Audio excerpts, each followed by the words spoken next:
I would like to bring to order our Nashua Board of Education Budget Committee meeting, Wednesday, March 6th, 6:30 p.m. at the, or actually 6:34 p.m., NHS North Boardroom. Tonight on our agenda, we have the recommended budget. I'm going to turn the floor over to Dr. Mosley for a brief introduction, and I believe Mr. Donovan is going to continue on with our recommended budget. Dr. Mosley? Thank you. As all of you see, we have distributed this document that has a list of, I would say, reductions in or adjustments. We have had some conversations with the city. We've had some conversations internally, and certainly we've heard that feedback, and we thought it would be best to make some adjustments to our original 2.92 budget increase. And so what I'll do now is turn it over to Dan Donovan, who's going to walk us through the reductions and also answer any questions that people have. I think that after meeting with the city officials and also looking at some programs internally, and also keeping in mind that there's been a reevaluation, there is some projects going on in the city that we have to be sensitive to, as each division has its own needs, and so we thought it'd be prudent for us to make some adjustments so that other divisions and we can get what we really need in this case. So I'll turn it over to Dan, and we can walk through the reductions, and then we can answer any questions. Well, 1 minute before, Dan, I forgot to take the roll call. So I think that's an important thing to do. So I'm going to take the roll call. Mrs. Oden? Here. Ms. Raymond is going to join us in a little while. Mr. Kaufman? Here. Mr. Mosher? I'm here. Mr. Mosher is joining us by telephone. Are you by yourself, Mr. Mosher? Yes, I am. Okay. Ms. Van Twyver will not be here tonight. Mr. Garino is here. Ms. Hohensee? Here. Okay. Ms. Timmons is joining us by telephone. Ms. Timmons, can you hear us? Yes. Okay. Are you by yourself, Ms. Timmons? Yes, I am. Okay. Ms. Timmons is here. Ms. Porter? Here. Okay. Also joining us is Dr. Mosley Here. and Mr. Donovan. Here. Okay. Thank you, Mr. Donovan, for your patience. I'll turn the floor over to you.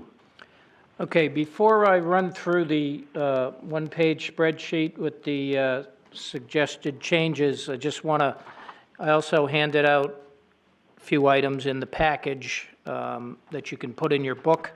So I'll just run through them very quickly. Once again, there's the latest and greatest table of contents. The second item in there is labeled 10A. You already had item 10A. This is all the elementary enrollments and class sizes, but there were a few changes made. It's not a significant number, but this is the more accurate document, so we thought we'd pass it on. So you can throw out the old 10A and put this in its place. The next item is item 11B. This is the non-public enrollments. You had not received this yet. This was, I believe, one of the last items we didn't get to you. So it lists all the enrollments at the various non-public schools. Then you will see the rest of the documents are all related to grants, and they go in section 13. So the first two-sided, one-page is a list of the grants that we get via the federal or state government. This document, this two-page, is part of an audit report. We should, this is, if you'll notice, it's for the year ended June 30th, 2017. The one for 2018 should be available in another month or two, and we'll share that with everyone at the Finance and Ops Committee. But I just sort of thought I would give it to you so you can make sure you get a sense of the types of grants and the dollar amounts that we get. So then there are three, 13A, 13B, and 13C. what you'll see for each one of these, let's take 13A, for example. These are the activities that are funded by the IDEA grant. That's basically the special education federal grant. So we listed what the grant was last year, what the grant is this year.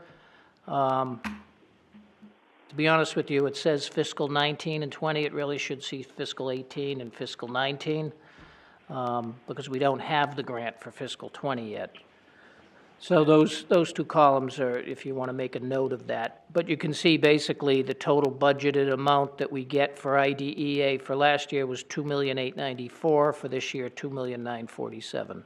So it's around that $2.9 to $3 million we get for the special ed grant.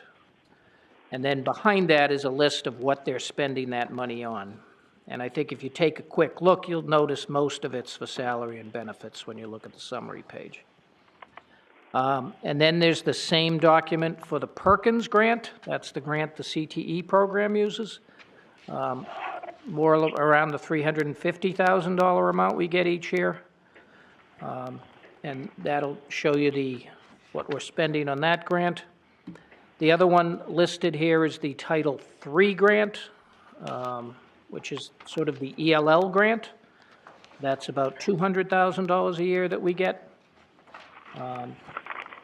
And then the last couple of pages are the staff that are charged to these grants. So it lists who they are and what their salary is. You'll notice that it's also got things like pension and FICA, because when we charge an individual to a grant, we also charge the benefits to the grant. Missing is the largest grant that we have, the Title I grant. We just put in a new submission for this current year yesterday. Our grant manager was out today, so I didn't want to give you something that was 6 months old, so I'll have that for you next time, or I'll get it to you, maybe Monday night, whatever. I'll get it to you, though. That's the other large grant that we have. So that's what that package is. Okay, to speak, as Dr. Mosley said, we thought we would make some suggestions to the board to take the 2.92 down a little lower.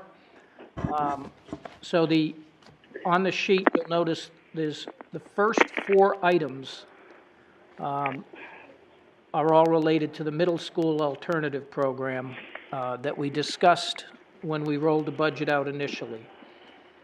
This is a program that I think everyone would like to do. The reality is, after speaking with the people responsible to put this in place, they just don't feel they're going to be ready to do it come the beginning of the school year. They said best case would be they might be ready in January, halfway through the year.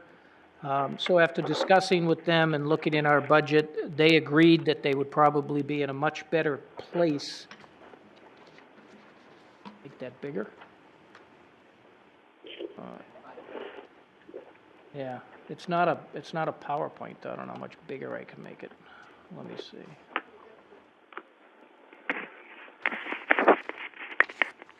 If I do this.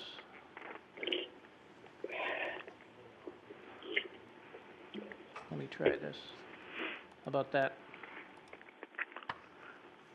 Is that better? All right.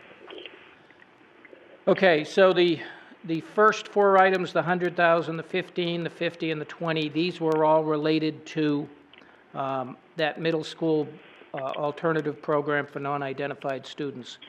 Like I said, everyone would like to do it. They won't quite be ready, so we figured that we would spend a little more time on that next year, and that will definitely be an item that we will be adding to the fiscal 21 budget. Okay, the next item is the high school sub-idea. I met with the 2 high school principals, and we talked about this process. Hello? Yes, we're here, Mr. Mosher. Can you hear us? Mr. Mosher? Hello? Yes. I think you have it on mute. That's, We got cut off.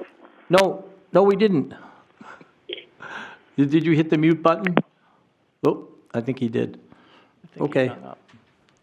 I'll try to get him back. Go ahead, continue.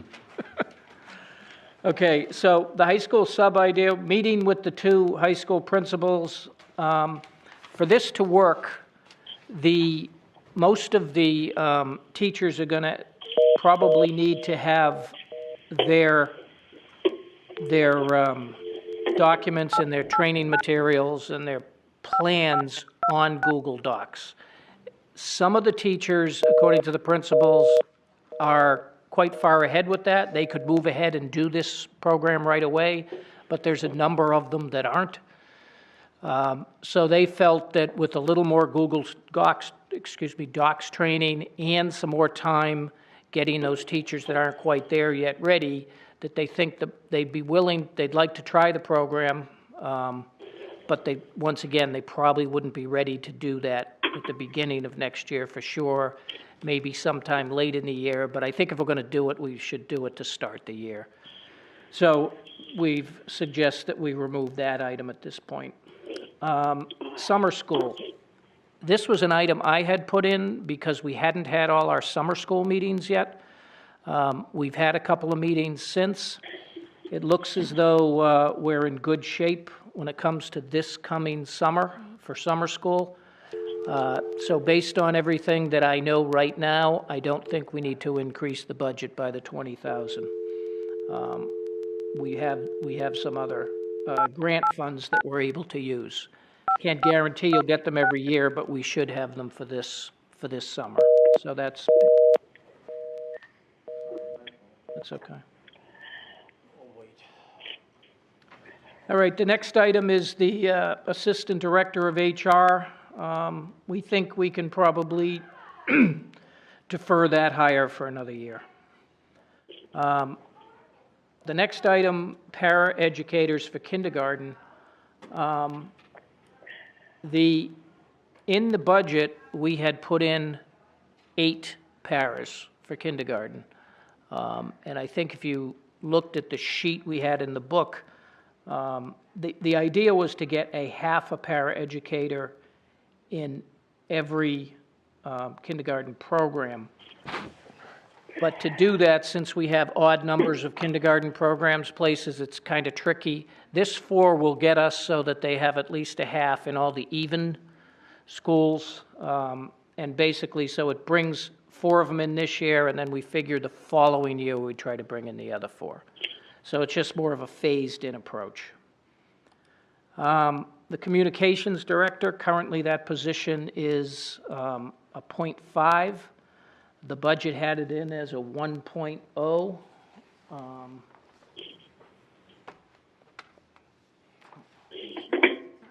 all right. So we're making a suggestion to move that to a 0.75. So that would be the increase to move it from a 0.5 to a 0.75.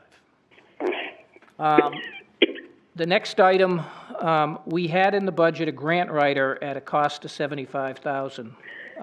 We had a discussion one day with the mayor and Ms. Kleiner, talked about this subject, and they were looking at possibly sharing the cost of a grant writer. So basically, we've taken out half of that cost, hoping that they'll put in the other half, and combined, we'll end up with a sort of city grant writer as opposed to just a school grant writer. I think that's probably a good idea, share the resources. Okay, interpreter, we had an interpreter that was in the special ed budget. We figured we could defer that for 1 more year. There still will be some needs, but we could probably get by 1 more year without that position. Okay, the next 3 items, the curriculum, the plant ops, and technology. The curriculum budget, which is about $625,000, we would be reducing that by $20,000. And it would probably be on the professional development line. We're working more with the Title II grant and the Title I grant, and we're moving some things around, making adjustments, and we think by the time we've completed that we'll have the ability to reduce the operating budget by 20,000, and that Title II should be able to make up that 20,000 of professional development.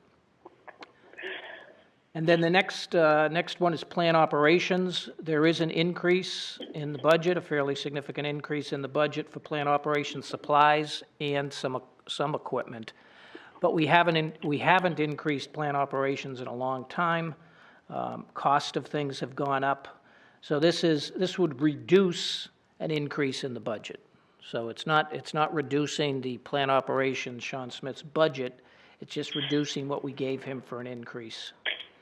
And the exact same thing for technology. Technology, as you remember, had some couple of significant items this year. It's 200,000, more than 200,000 above what it was last year, so we just cut 10,000 out of that. Okay, also in the budget was central office security. Central office is the only place that doesn't have any cameras or recording devices or anything. This was a proposal we got from our security firm to add a couple cameras and a recording device at central office. We figure we're hoping we can get that with grant funds. We're hoping the state infrastructure fund will come back, but if not, there's a couple of other options for grants. So we figured we'd take a shot with that. The other item is, this is for ELL teachers, and I'll talk more to that in a minute, but that would, if we eliminate those 4 ELL teachers for now, that's 200,000. And then to sort of I needed $10,000 more to round off, basically. So I said, let's reduce the heating fuel account by $10,000. So let me do this. Okay, so the sort of suggestion from administration would be, if we made all these reductions, that would be a reduction of $729,300, which would bring us to a 2.25% increase, which is what the request of the mayor was. So assuming I was on the board, one way to do it would be to make that motion. That would bring you to that. But sort of brings us back to the ELL teachers. They put on quite a performance. We do have very high numbers. So the suggestion would be to add back the $200,000 for the 4 ELL teachers. Make that a separate motion specific to ELL teachers so that everyone understands that $200,000 is to hire ELL teachers. It wouldn't be used for any other purpose. And if we would do that, then we'd end up with a 2.43% increase in our budget. So that is the sort of the suggestions that we're bringing forward tonight. Thank you, Mr. Donovan. I'm going to ask Ms. Timmons if she has any thoughts or questions first, and then I'm going to try to get Mr. Mosher back on the phone. Ms. Timmons, can you hear me? Yes, I can. Do you have any questions or comments? Yes, I have a question regarding the HR position. Was that put off for another year, did you say? Yes, it would be pushed off one more year. It was in the last budget too. So that would be 2 years, we'd be taking that out. Oh, okay. And that's all the questions I have at this time. Okay, great. Let's see if Mr. Mosher answers the phone. What happened? We got. Hello, Mr. Mosher? Yeah. Yes, we're back. Okay. I apologize for having you cut off. We're having technical difficulties, I guess. But I thought maybe you didn't pay the bill. I don't think so. Unfortunately, you missed a lot of Mr. Donovan's suggestions. He suggested that we reduce. I don't know if you have the list, but he doesn't have the list. But he suggested reducing $729,300 from the budget, and to get down to the 2.25% that that City Hall or the mayor's office was, yeah, go ahead. And there were $200,000 in ELL teachers to actually add that back in, specifically. Do you have any thoughts, on it? I know you were cut off, you didn't get all the information, but, Well, I'm just curious as to what some of the things were that he said we had to cut. But apparently he's making the cut so that we can add in the English language teachers. Is that what I'm understanding? actually, no, the reductions would be down to get us to 2.25%, but we would request from City Hall that they go above that for the ELL teachers. I see. Okay. Well, I don't. I think it's a good idea, but if it's something that has to be done, it has to be done. But you know, the thing is that they've been strangling the school district for so long. You know, as long as I can remember, anyway. You know, that's why we are so short on central office staff and some of the other things that they had to you know, cut. But I can't agree with all of it. But I say, well, you know, whatever works to get the budget passed and to get the money flowing into the school, we have to do what we have to do. You know. Right. Thank you, Mr. Mosher. Does anyone else have any questions or comments? Mr. Kaufman? Thank you. Hi, Mr. Donovan. I'm actually happy to see this because I thought that, given last year's experience, it was a hard number, and I didn't think that was really going to change too much. Is it possible we can get one of these that reflects what makes up the 2.25? In other words, that makes up the additions to the current budget to get us to a 225? You know, what are the increases now that you've taken things out? So this is what's pulled out, but what I would like to know is what's left after these things have been removed. Because there's at least 8 people, right? There was was it 24 or 25 people? Yeah, They wanted to add, so you're taking out 17. So I can run through quickly if you want. I can tell you the new items that we added that we didn't take out. Yes. That's kind of what you're asking, right? Right, but I would, and maybe you could bring it next week, but I would like to have something that I could look at side by side to understand what's been taken out and what's still there, because you're really not, I mean, I guess I can go back, maybe you can tell me where I should look in this document to find the original proposal, and I can figure out what's left. It would be helpful if we were told what was left. It's just Well, I can run, I can tell you what's left. I have it here. We could put it on the screen if you wanted it. that would be really helpful. Thank you. You want to?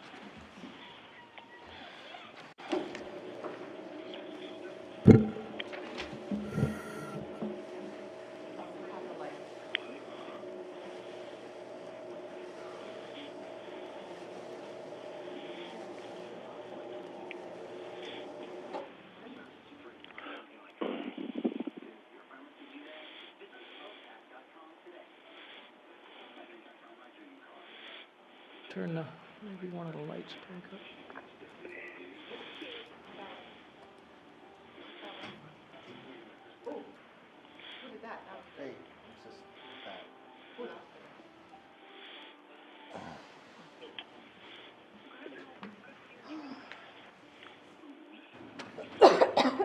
Okay, so of the additions to the budget that are still in,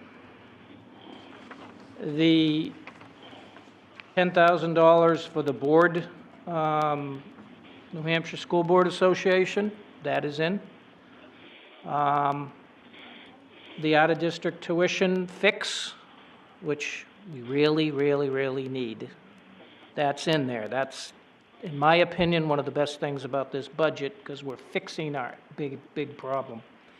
The other item that's in is the 21st Century Coordinator. Keep in mind, I mentioned that before. If we cut this out of the operating budget, then we're not going to have a director to run the 21st century. We have a grant. We kind of need that person. This is another requirement to keep the program going. In is the safety supplies, tourniquets, et cetera, that is part of our safety training. That's still in the budget. The legal services, which we project to increase, assuming we sign an agreement with our attorney for another year. And in general, the legal costs have been running over each year, so this is, once again, sort of a budget fix. The 15,000 is in. That is the IT position that is at Elm Street, which has always been a school year position. Mainly, I think part of it, because that's the person that had the position for a long time, liked it as a school year position. When Rick Fahrenkoff was here, it's hard to find anyone that would take an IT position on a school year basis. He's found the person would love to work full-time, just like everybody else. So that increase of 15,000 in salary is still in, and that's probably a good idea too. The frontline software, which Dr. McKinney spoke about, that is still in. That's the net. We would eliminate the TFL software and put this in. This would tie into the couple of pieces of software we have with Frontline, which is the ASOP system and the AppleTrack system. So this sort of completes the whole process of tracking everything. And it also includes the bilingual communication specialist that Dr. Mosley spoke about. And the 2 psych interns for special ed is still there. The teacher for the deaf is still in. The para for the behavior program, those are all special ed staff. And also is the 7,261, which is 10 more hours of admin support at the Brentwood program. So of all the new items, the ones in yellow listed there, those are the ones that are still in the budget, and the sheet I gave you are the ones that were put in as part of 2.92 and would be taken out. Sure.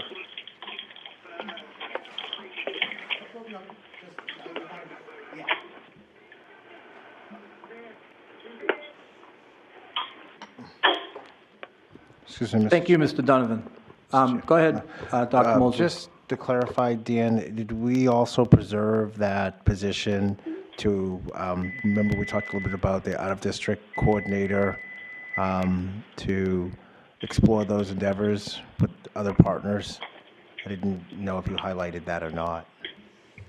Yeah, I don't think that's on this list, but that was in a contracted services line. So I think it is in the budget, I just don't have it on this list, I don't think. Thank you. Are there any other questions or comments? If not, I would like to move to approve the suggested reductions of $729,300 to the fiscal year 2020 operations budget, and to add $200,000 for the ELL teachers. Second. Is there any, go ahead, Ms. Raymond. A couple things. Mr. Kaufman had his hand up, and I don't think you saw him out of the corner of your eye. And 2, if we were to vote to add this tonight, does that tie our hands for later? It seems to me that until I've heard the rest of the proposals, I'd prefer not to bind our hands in any way. Oh, thank you, Mrs. Hohen. See, that's better. Ms. Oden, you had your hand up? Can I ask, is there a motion on the floor? Yes.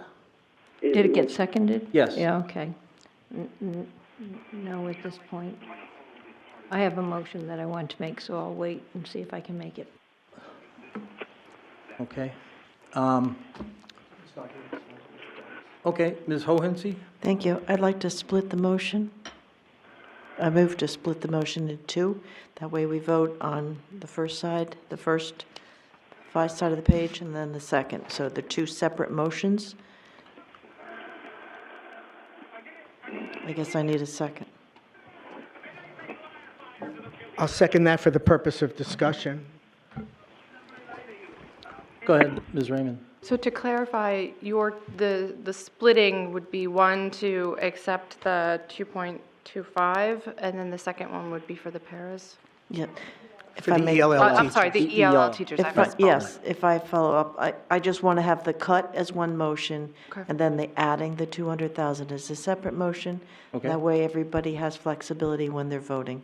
Okay, and then that would still, well, I guess we could unvote anything that we voted, but my question is this premature, I guess? Thank you.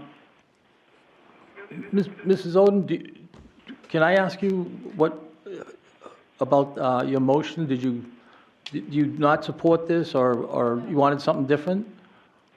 No, I don't support this, so. Okay. I'll wait and see, but I think Ms. Raymond's right. We haven't heard the public comment on this. Okay. The public hearing, and I think before we make a motion on this and accept it, I think we ought to hear what the public has to say. Okay. Go ahead, Mr. Kaufman. Thank you, Mrs. Oden, for pointing that out, and Ms. Raymond. The other part of that is the budget has not yet been received by the board. The budget process, administration makes presentation. When they're done, after the public comment is complete, there's a procedure whereby the board accepts the budget, at which point we have these things provided to us where the board discusses these line items and that would be the time where the motion you made, I think, would be in order. Right now, I would make the case that it's premature because the board has not yet been, literally, it's still the administration's budget at this point. It's not the board's budget. Mr. Donovan, did you give us a budget for 2020 fiscal? Did you give us a 2020 operation budget? Yes, but Okay. I think that what Mr. what I Kaufman was is just, referring it's to. a process, so it moves. I think it's a process that's Okay. been followed. Ms. Oden? Just to clarify it, we are the Budget Committee, and what usually has happened in the past, the Budget Committee has to accept the budget, and then we meet right after that budget meeting, the Budget Committee meeting as a board meeting, and the Budget Committee passes it on to the board, and then the board votes on it. So we vote on the budget twice in one night. We vote as a Budget Committee to accept it and send it to the board, and then as a Board of Education meeting, we accept the budget. Okay. That's what we've done in the past. Okay. All right. Comment. Go ahead, Mr. Mosher. I hear that is correct. We get the budget presented to the board. The board will take the budget and, in order to work on it and refine it, we table it. And then when we're done with the refining process, then we take it off the table and we accept it to pass it on to the alderman. Thank you, Mr. Mosher. I think I will, at this point, withdraw my two motions. And I know you had, Mrs. Oden, you had something else you wanted to add to the floor, so we'll take these two motions off the floor. Point of order, Ms. Hohensie had the most recent motion, which was to split, so I would think it would be appropriate for her if she chose. I would be happy to withdraw my second if she, Withdraw, yeah. Yeah. just so okay. we can unwrap the onion the way it got rolled out. Good. Does Ms. Timmons need to withdraw her second? Ms. Timmons, would you like to? I'm here. I withdraw my second. Okay, thank you. Okay. I'm going to give the floor to Mrs. Oden. Okay. I move we add an additional $225,000 to the proposed budget to include an additional 3 psychologists at a cost of $150,000 and 5 additional behavior paraprofessionals at a cost of $75,000. If I can get a second, I would like to speak to my motion. I'll second that. Thank you. Could you repeat it, please? So I could write it down.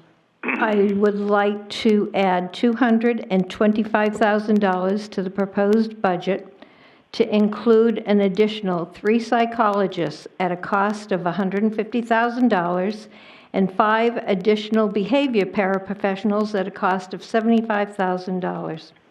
Thank you.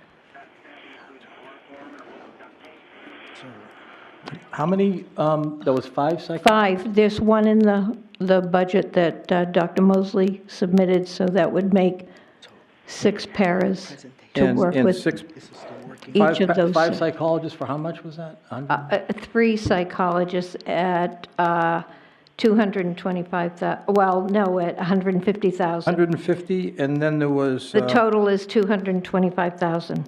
and how many paras was that? 5, because there's paras. one in the budget, so there'd be a total of 6 new ones.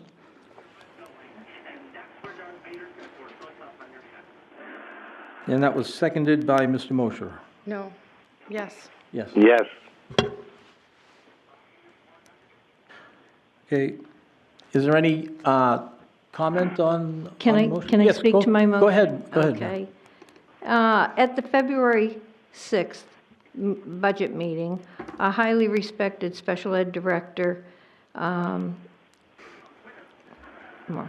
Marcia Bagley, under questioning from me, did say that one additional behavior paraprofessional really isn't enough when I asked her if that covered everything, and she said no. She was very honest.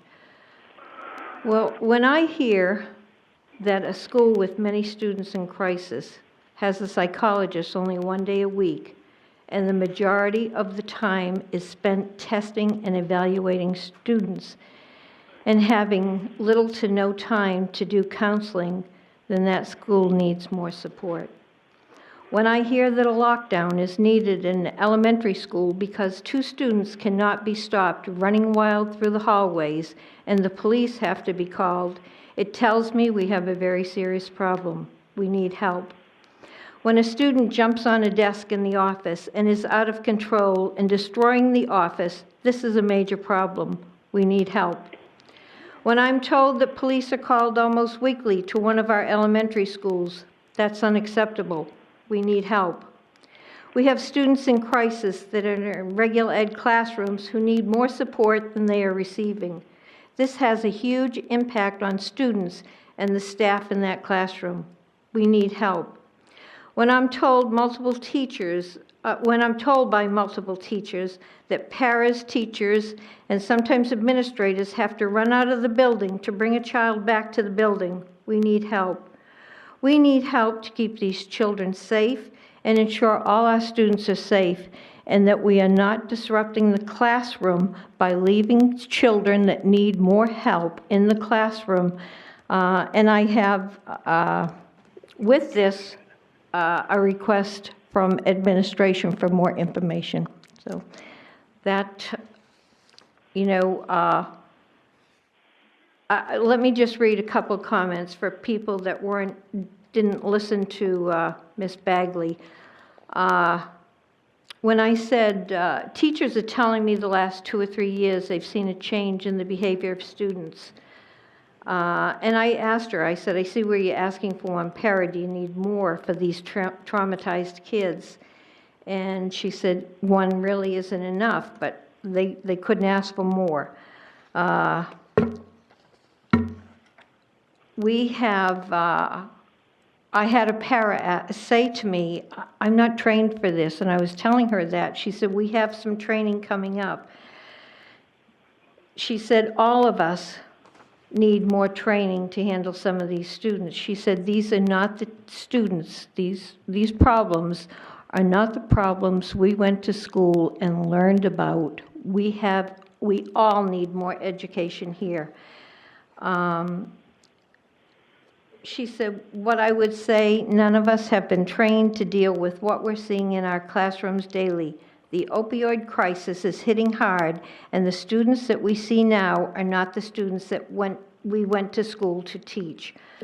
We are going to have a trauma-informed consultant coming to do a 3-part series in March for PD. But what I'm hearing from our schools is affecting the classroom. Not only is those students, not only do those students need help, but they need help, specialized help, people that are trained, and we need to free up our teachers to teach those students in the classroom and not have all the disruptions. And one of the things, what I would like to ask Dr. Mosley to provide to us is the number of specialized programs that we have at each school. And I know, you know, each child is an individual, but I'd like a brief synopsis of what those classes deal with. I was at Amherst Street, and I believe they have 3 intensive needs classrooms. Some classes have emotional, students with emotional needs, different needs.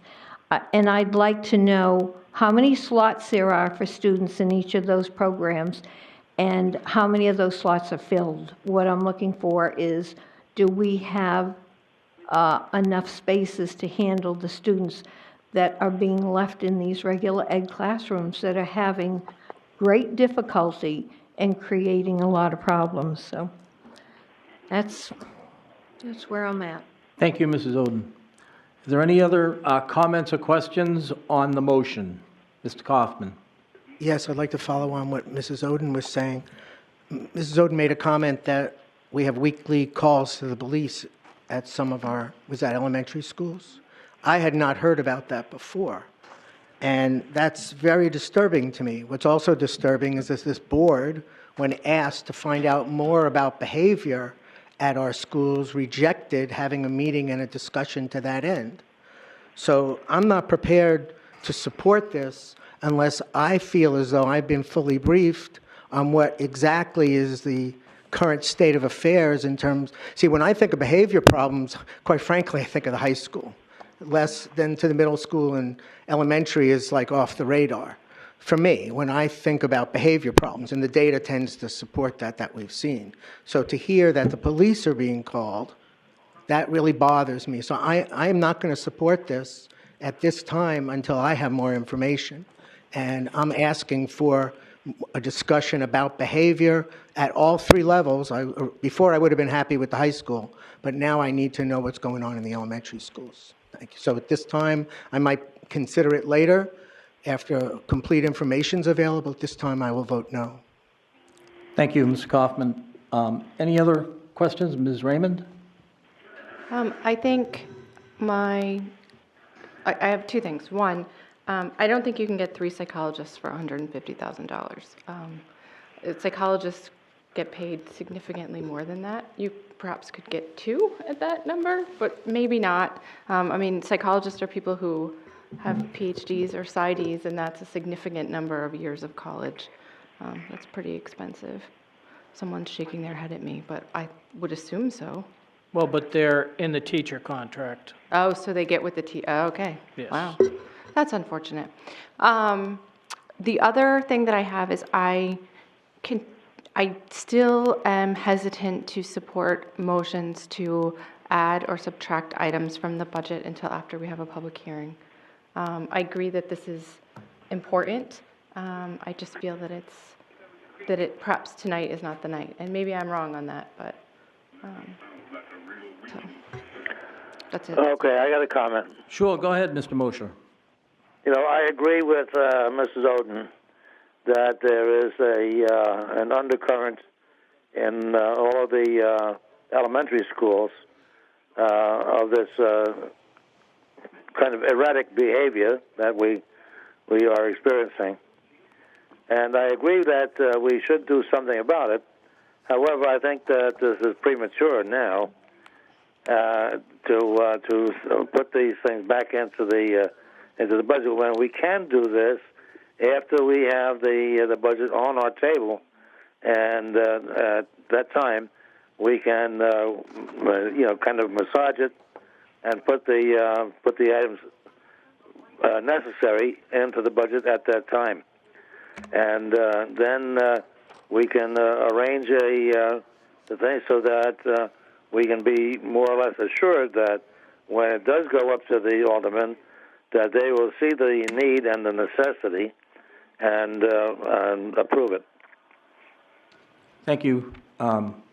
Ms. Timmons, do you have any questions or comments? My voice is gone now. I'm sorry? Her voice is going? Oh, okay. Is that Sorry. correct? It's gone. Okay. She's okay, okay. This is a very, I have a few words to say about this motion. I agree with this motion. I wish I could support it. I want to support it. We have a definite shortage of problems here. I think we did get information on behavior from the administration. We could spend lots and lots of times, but we have to be careful about confidentiality. The other thing about behavior is something called social and emotional learning, and we should, as a board, do some research on our own about what it is and understand it. These are competencies that our teachers are trying to teach children who don't have these competencies in the classroom. So we can't look at social emotional learning and do some digging and pretend that it's something that we have to, what are they doing? It's sinister on the one hand, and then on the other hand say, well, we have a behavioral problem. You can't tie the teacher's hands if they're trying to deal with social and emotional problems in the classroom. You have to give them the tools they need to deal with behavioral problems, okay? So I'm not an expert on social and emotional learning. I don't pretend to be, but I do have Google. So as far as this, I think we have a shortage of ELL. That's why, and I'm sure, Ms. Oden agrees with that too. And I definitely believe that we have a shortage of psychologists. I wish we had the $200,000, $220,000 for this and the $200,000 for the ELL. But we don't live in a perfect world. But, so what I want to do is I want to get some sense of this committee. Since I guess we're reluctant to accept the budget at this time or add or subtract to the budget at this time, because we want to have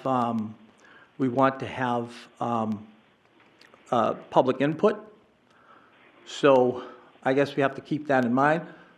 Dr. Mosley, did you want to say something to that, or? Yes, I would just like to a couple things. I agree with Ms. Oden. I think that in all of those situations that she highlighted, she's right. Those individuals do need help. Those elementary schools do need help. As a district, we have not needed help this year. We have not needed help last year. We've needed help for a long time. And I found, and I'm looking at Heather, that the mayor's, just not to put you on the spot, Heather, but and you can confirm this, that when we sat down and we talked with the mayor and Kim Kleiner and Dan and yourself, he really did a nice job outlining the history of the budget, the effects of certain initiatives that were going on district-wide and also in the city. And so this budget, the budgets over the last 10 years have been reduced, moved around in so many ways. When I first arrived, I would say that the teacher pay needed some help. The paraprofessionals needed some help. The principal pay scale needed some help. And there's so many different areas in this district that need so much help. I would totally agree with you. What the challenge is that these are, and I actually had that conversation with Adam today, and we both feel frustrated with it because we all need some help.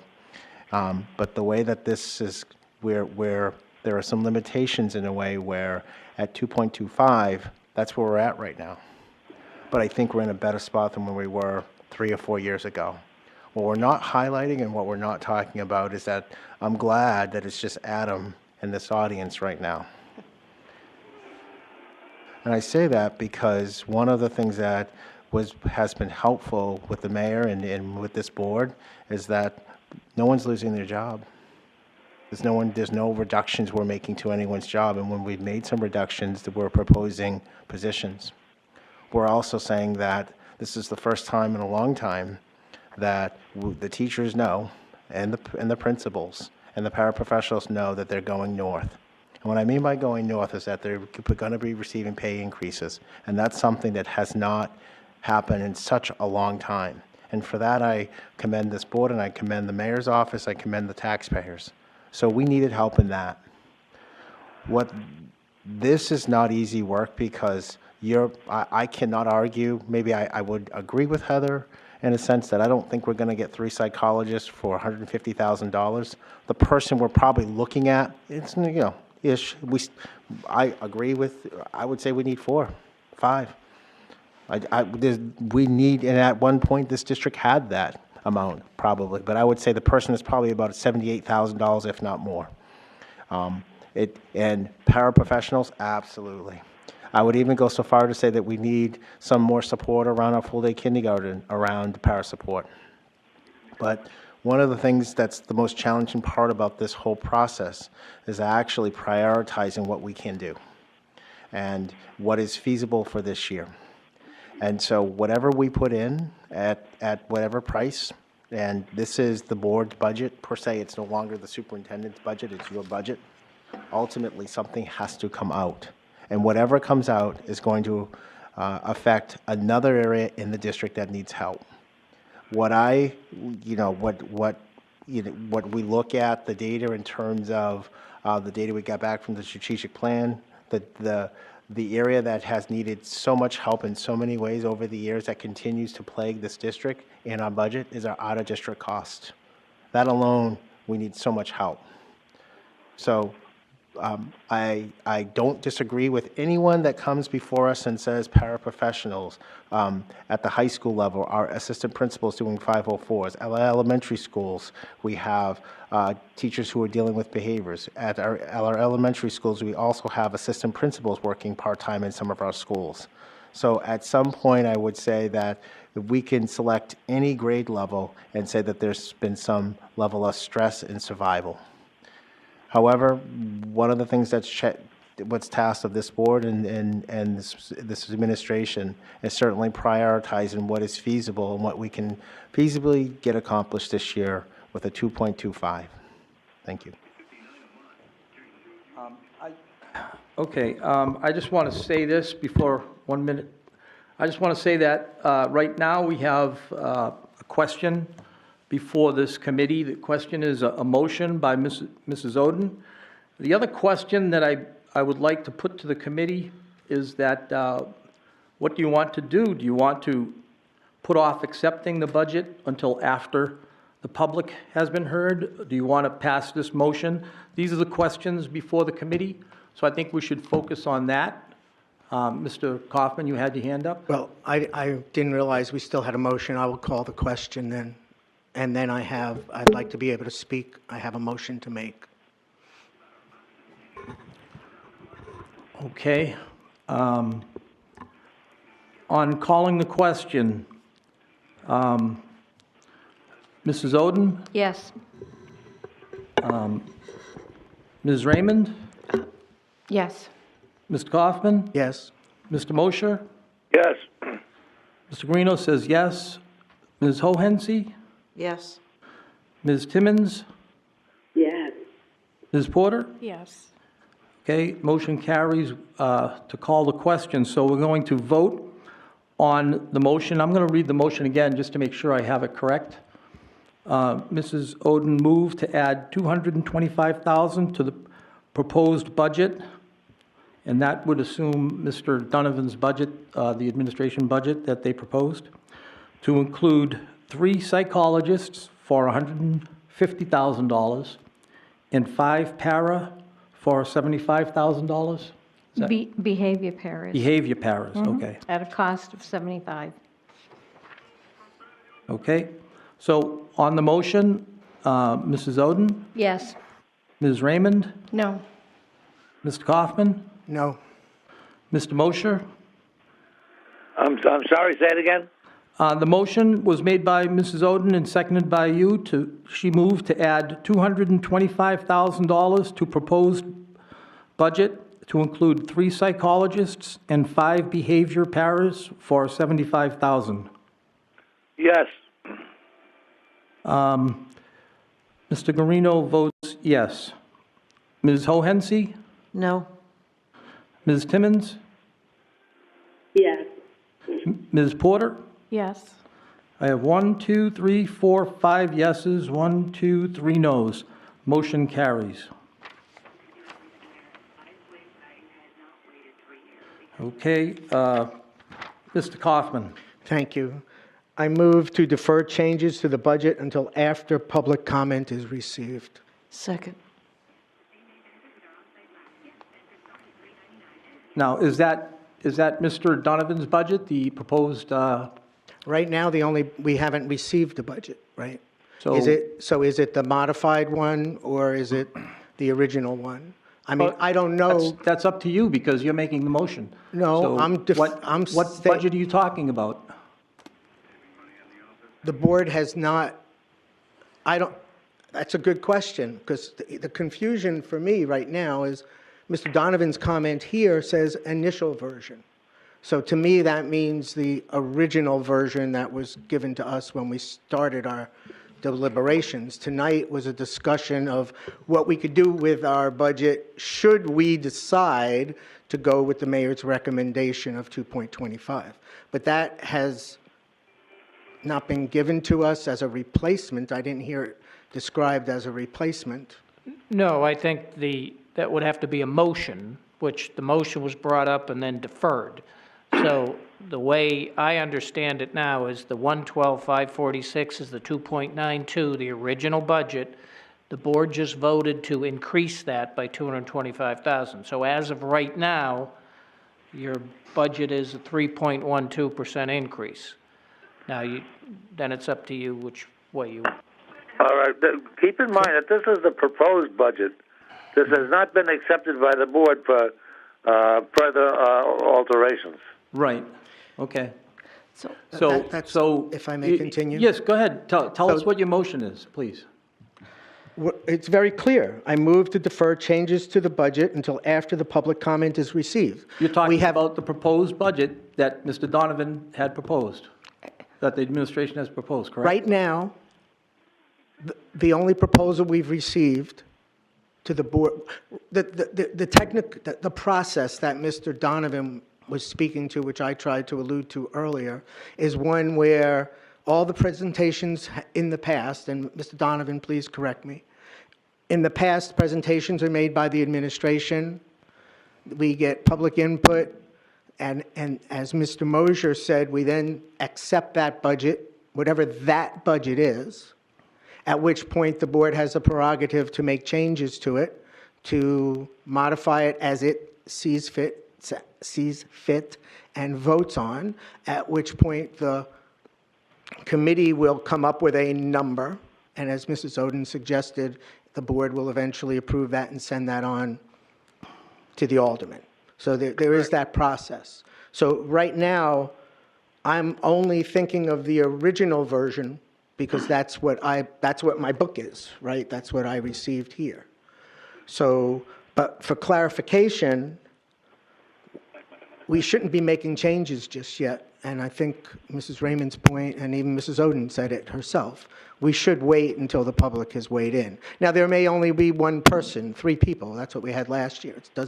It's just sadly, it's a formality. The people aren't really engaged in the discussion. But because I didn't realize that we were making modifications to the budget tonight. But that's okay. But my motion is to defer that, and it's to defer the budget in the budget book. I'll just say it that way. Okay.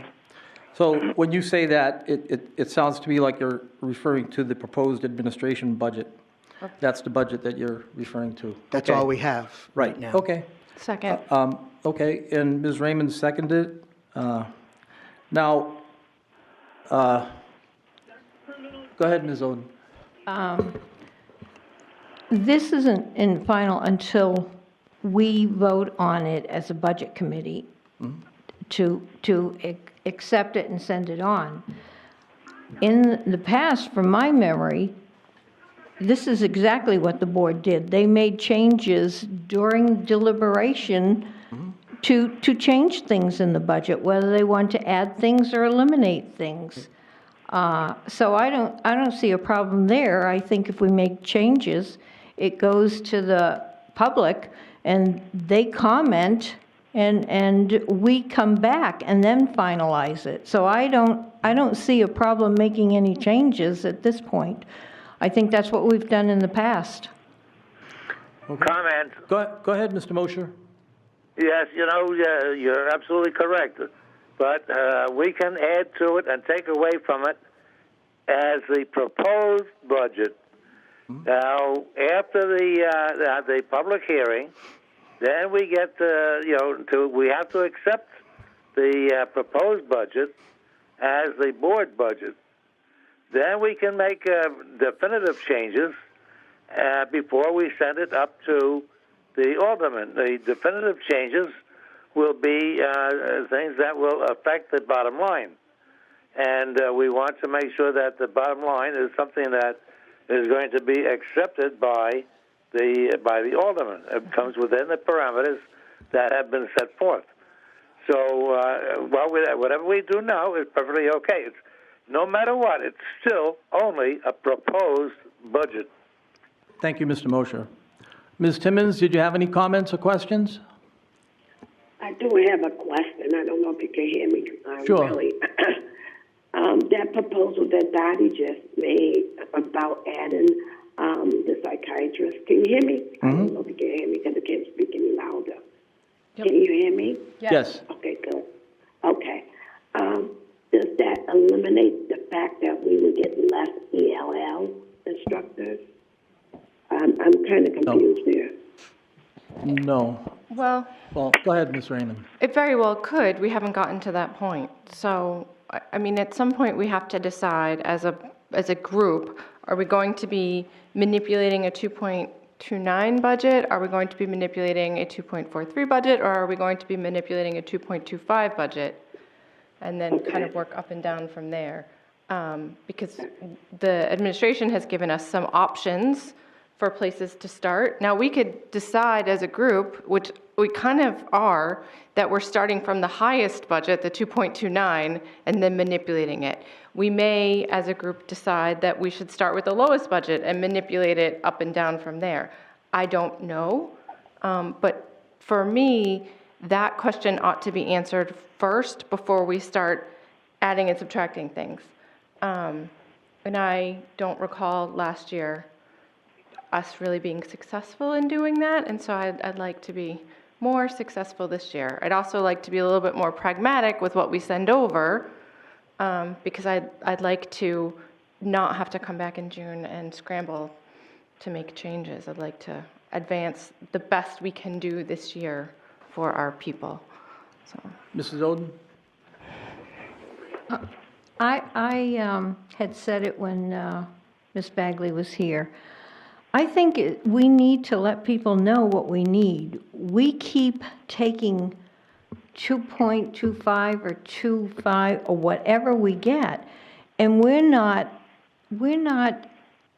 saying what our true needs are. We haven't even mentioned, if you look at the NEASC report, most of the things for the high school, it's budgetary is what they need. Where are we going to get the money if we don't tell people we need it?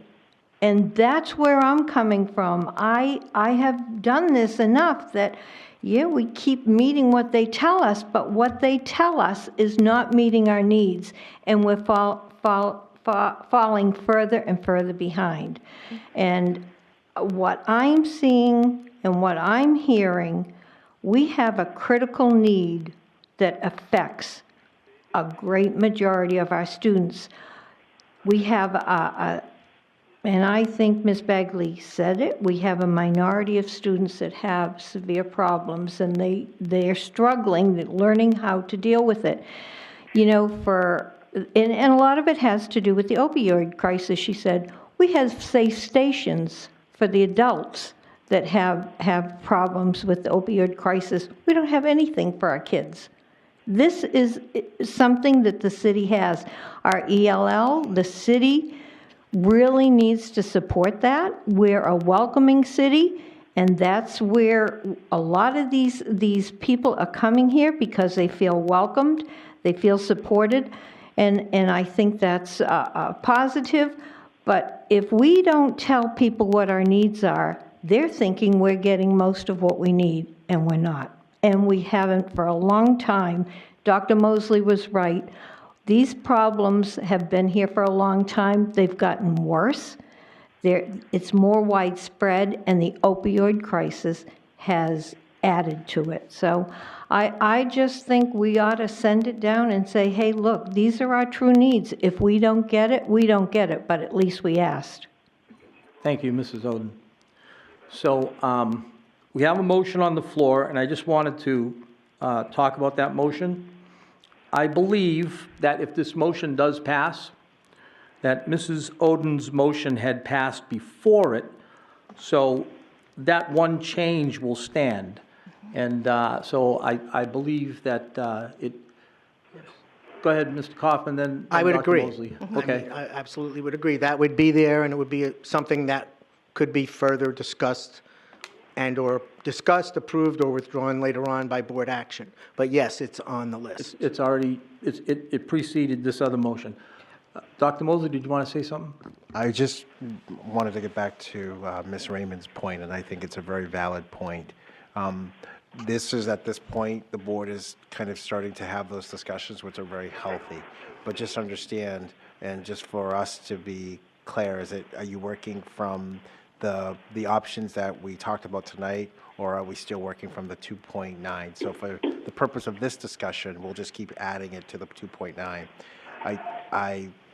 I believe that there is a level of support around the ELL piece from the city. I think that there is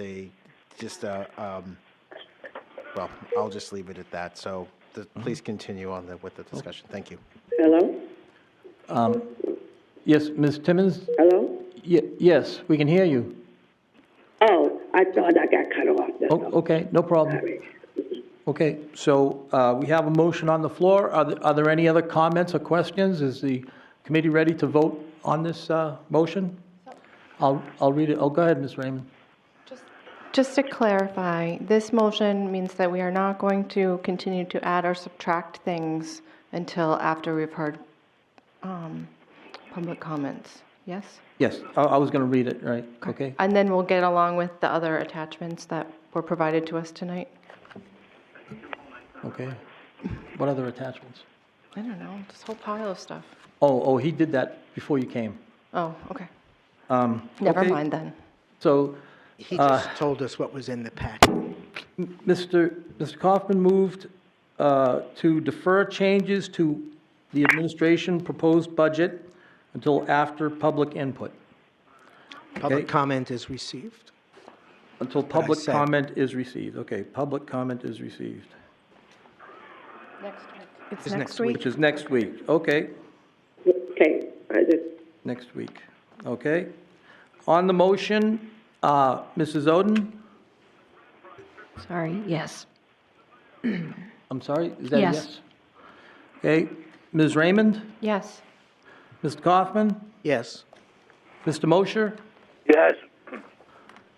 Mr. Guarino votes yes. Ms. Hohensie? Yes. Ms. Timmons? I have a question. Is until next week, right? Yes, until next week. Yes. Ms. Porter? Yes. Motion carries 8-0.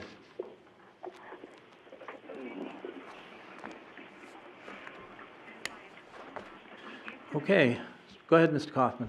Thank you. I move for the board to discuss and approve a list of required and discretionary spending for the purpose of prioritizing budget needs. Second?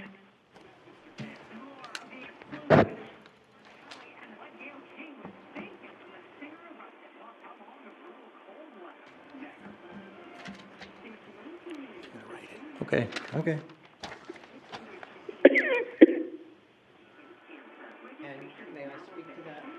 Yes, go ahead. May I speak to that? It's clear that Ms. Raymond brought up the fact we're not even sure which budget we're going to be working against. It's clear that the district has a lot of priorities. The purpose of my motion is to ensure the board and the public are clear exactly what our priorities are as we go through the budget process. Because right now, could be ELL, could be psychologists, could be maintaining the budget cap that the city has asked us to respect, could be an HR director, could be a grant writer, could be all sorts of things. Everybody has their own opinion. I think it would help our deliberations and clarifications to the people in our community to know what this board believes its priorities are, and that those are the priorities as agreed upon by the board that will end up in the budget. That way, we're all clear about what is what. So that's really what I'm trying to accomplish, trying to have a conversation about what everybody thinks the priorities are, because I believe different people have different priorities. Go ahead, Ms. Raymond. Thank you. I have some concerns about the specific language in your proposed motion regarding required versus discretionary, because one could argue, like, what is a required position? I would guess that most of our staff are discretionary. I would guess that other than things that we're required by law to have, the majority of our budget is discretionary. And I would prefer not to get into a discussion of cutting individuals' jobs. I would be much more comfortable with the proposal to ask, for example, what the cost is to maintain our current level of service, where that way we're not cutting positions, or we're not cutting, utility costs or things that we are currently providing, and we're only looking at, if we maintain current services without cuts, how much money do we have left to play with before we hit the proposed increase by the mayor, and then beyond that, how much we think we actually need. I would feel better. I would feel much better with having current level of service versus discretionary, because I feel like everything is discretionary, and that's a lot more into the weeds than I would like to get. So. Okay. Comments? Go ahead, Mr. Mosher. Yeah, I was listening to what Howard is proposing, and I believe it's a good idea. But however, it's a bit premature. I think that we could have that week between now and the next meeting to give some thoughts as to what we consider to be a need and what is a want, so that we can intelligently discuss these things amongst ourselves. Because, as it said, that between all of us, everybody's going to have a different idea. And I think that we have to do is make a list, and then sit down with the list and discuss it between ourselves to come up with a list of what is discretionary and which is something that we have to mandate. So I like Howard's idea, but like I said, it's a bit premature. Thank you, Mr. Mosher. Ms. Timmons, do you have a comment? No, I kind of agree with Ms. Raymond. I'm sorry. Okay. Ms. Hohensee? Thank you. I also agree with Ms. Raymond. I think she points out, she limits what we're dealing with. We're talking about what we're adding to the budget, like the $800,000 that we're adding to out-of-district placements. those should be non-discretionary because we go over that budget line every year. So if the administration could just separate all our increases this year to what they think are discretionary and absolutely needed, it would give us as a board guidance when we're making those changes after the public comment. So I would find it helpful. Thank you. I agree with Mr. Mosher. I think it's premature. Mr. Kaufman said at the end of his comment that different people have different priorities.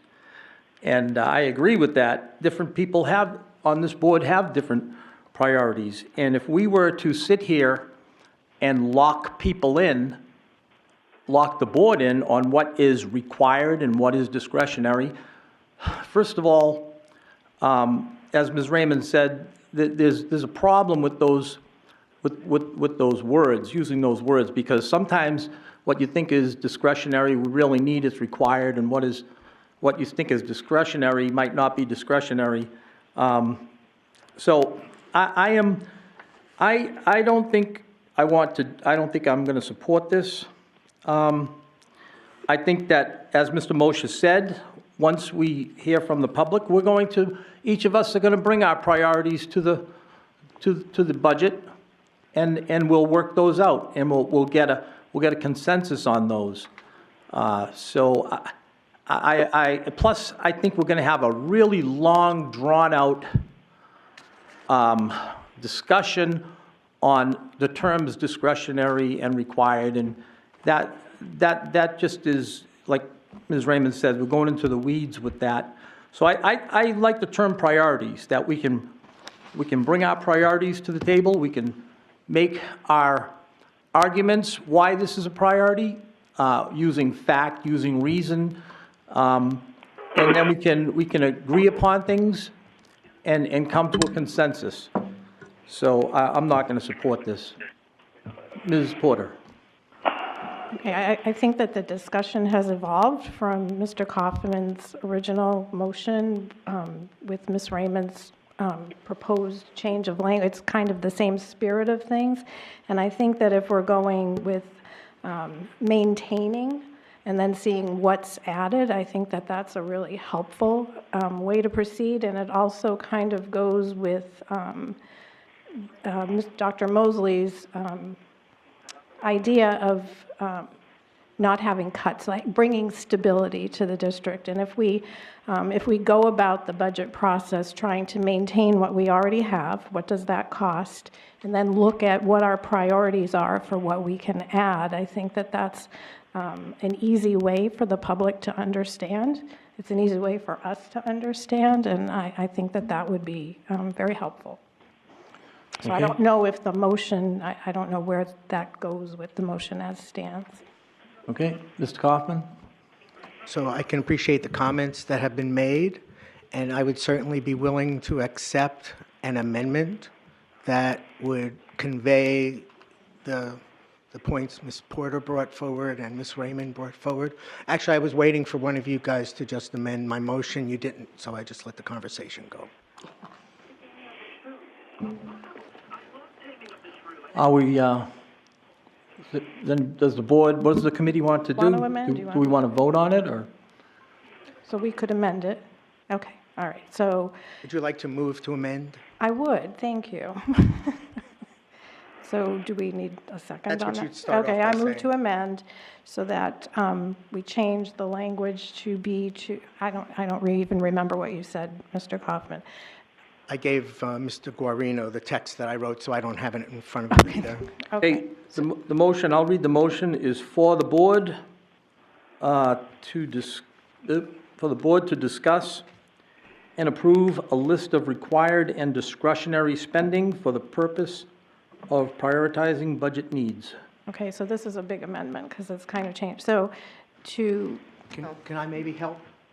sure. That be okay? So we want to find out what it would cost to maintain service. Okay, go ahead. Can I try to propose an amendment to my, I don't know, can I amend my own budget? But Yeah, you the can. language, Sure. and I'm going to insert text in the middle. I'll point out where. Move for the board to discuss and approve a list of required and discretionary spending in the currently proposed budget, No. Is that right? The increases, just in the increases. We're just looking at what it would, to maintain the services and personnel that we currently have, how much would that cost? Right? What % increase? Does that make sense? okay, I'll, Yeah. So we Yeah, want I to, think what you're getting, I can do what I understand you're getting at fairly easy. Basically, what is the cost to to continue what we continue the have. services with no cuts? What would then, of the new items, what would we consider required? I mean, I can say what I consider required, you might disagree, but, and then what are discretionary for the new items? To look at the whole budget like that, give me 5 months, and I'll get back to you, and we'll argue about it for another 5. But, I mean, you can't, I mean, busing, is that required? Guess what? It is for 8th grade and under. It isn't for high school. Do you want to talk about getting rid of high school busing? Why? Why would we even want to talk about that? No. So, but that's existing service, Right, right? what we have now. Yeah. So we would not lay people off, we would not cut programs, we Yes. would maintain everything that we currently have. What is the increase that would be required to do that? Yep. And then we can look at, hopefully, if there's anything extra, what are our priorities at that point. So like out of district, that would be a priority, right? Yes. Increasing that line item. So, okay, so I know that that's not wordsmithed, but I think it's the Can I just- the theme of what we want. can I ask a question, Ms. Guarino, of? Go ahead. So, Mr. Donovan, you understand where the board's thinking evolved to? And that's something you can do for next week? I could prepare that for you and have it ready next week, yes. Okay, Mr. Chairman, I'd like to withdraw my motion at this Okay, time. so we're Sure. good without, okay. Thank you. I'll withdraw my second. Okay. You actually both seconded. Yeah, there's 2 of us. Okay. All right. So, go ahead, Ms. Oden. I had asked for a breakdown of all our special programs and the number of slots. Will we be able to get a copy of that before next week? I'll try to make Try. that work. And, sure. and just a brief synopsis, because I know different programs have different. I just, God bless you. not to get into the weeds, sorry. Not to get into the weeds, I just have to be careful about confidentiality, about sharing that information about kids, and I won't be providing names or even No. ID numbers around incidences where kids are having challenges. The other piece to this, when it comes to special ed, we don't necessarily know a child's needs when they when they first enter into elementary schools, classrooms. Just because they're acting out or having some challenges in the classroom doesn't necessarily mean they're eligible for special ed or even require special education services. So we have, and it's not even my decision, it's not a teacher's decision, it's a team decisions. We go with least restrictive environment first, just because this child decides to have a bad day and to disengage, that doesn't necessarily mean that child is eligible for special education. I think the other thing, I think we talked a little bit about behavior, and I did speak to it, is that we, at all levels, we have to acknowledge, and it speaks to what you brought up today, Ms. Odeman, is that, yes, the system has gone through so many changes and so many stresses that there are a myriad of behavioral systems in place that the district needs to follow up on and stuff. So if I can just speak to the budget piece and what Ms. Porter was saying, everything that is being proposed is in my mind absolutely a priority, absolutely. But because of the needs over the last 10 years, and I say 10 years and maybe it's longer, we're not going to be able to take large strides. We're not even going to take baby steps. The chasm of needs is so great, it's going to feel like infant steps. It's going to feel like a toddler moving along. And I said that to Adam today, and we had that discussion. And so we have to understand our limitations and expectations. And I'm, I would say we need a 7.8, and we still wouldn't have enough. So I just want us to think about how we can get a little bit of our, quote, infant steps so that we can come back next year, we get a little further. Come back the following year. The following year, we talked today, is that we have a teacher contract that's expiring. And I have not forgotten about those 43 teachers that got a $600 discrepancy pay, and so we have to make them whole. And we're going to take some more steps and leaps and bounds when it comes to our next teacher contract. But we can't get it all in one or two iterations. It's just going to take time. Thank you. Mrs. Oden. Could I just clarify to Dr. Mosley, what I'm looking at, no students or anything, but just the number of slots in each classroom, special classroom that we have, special program, I want to know if there are empty slots. What I'm hearing is teachers are saying the child was, EH or something that has these problems, should be in a program, but there's not room, we're on a waiting list. That's what I want to know. Sure. Okay. And I can certainly give you those numbers. I also want to say it's a little bit more complicated than that, because in some of our, and you mentioned the 5 paraprofessionals for behavior, we do have significant challenges hiring, retaining, and absenteeism when it comes to those positions. Thank you. Which contributes to the lack of supervision, which contributes to kids not getting, in some cases, what they need in terms of support. Thank you, Dr. Mosley. Can I say something? Right. Go ahead, Ms. Timmons, and then Ms. Raymond. Yep, All go right. ahead. I understand what Dottie is saying. However, I don't contribute to just the opioid crisis. I believe there's a lot of things going on in the school that has absolutely nothing to do with opioids. And we need to look at everything as a whole and not look at why we have to find out why these children are behaving the way they are. And it's not necessarily the opioid. We do need support in the schools, such as ELL. We do need support in schools of other teachers of color.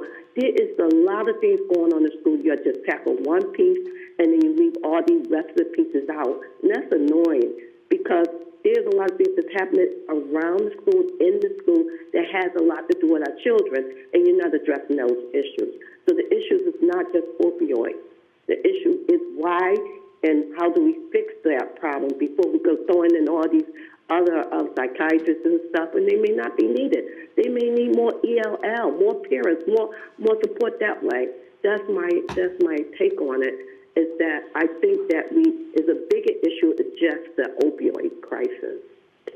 Thank you, Ms. Timmons. Ms. Raymond, you had your hand up? Yeah, thank you. I tend to agree with Mrs. Timmons that the behavioral and emotional needs of our students aren't just coming from the opioid crisis. There are a number of factors.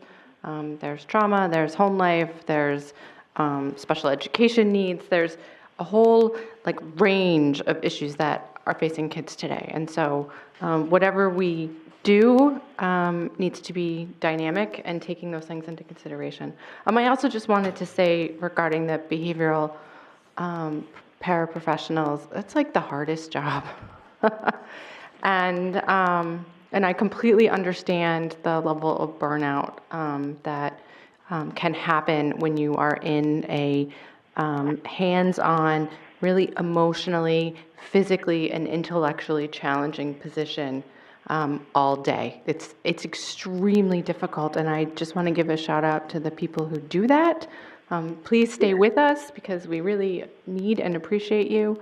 And hopefully when there's a new contract, we can talk a little bit more about acknowledging that in a more concrete way. So that's all I had to say. Thank you. Is there any other business? Ms. Hovensey? I had a question for Mr. Donovan.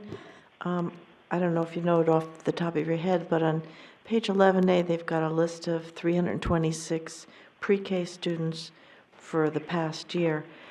It's my understanding that some of those are special needs and they come for free, they're required under federal law, but then the other half or the other percentage, they come and they're tuitioned? Is that true? And is that in our budget, how much we make, and what is the cost per student?